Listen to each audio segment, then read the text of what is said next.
Diyos na buhay. Sa atin siya'y laging nagbabantay. Salamat, salamat Panginoon. Salamat sa bagong buhay ko ngayon.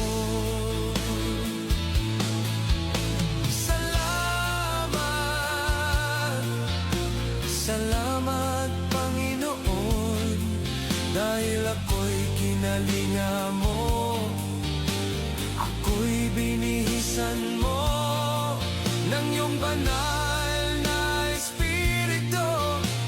Ako'y iyong binago.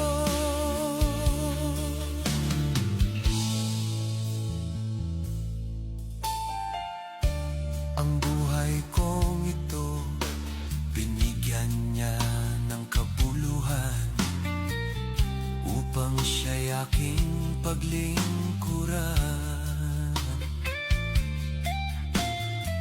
Nalaman ko ang katotohanan na ang buhay ay may kabanata.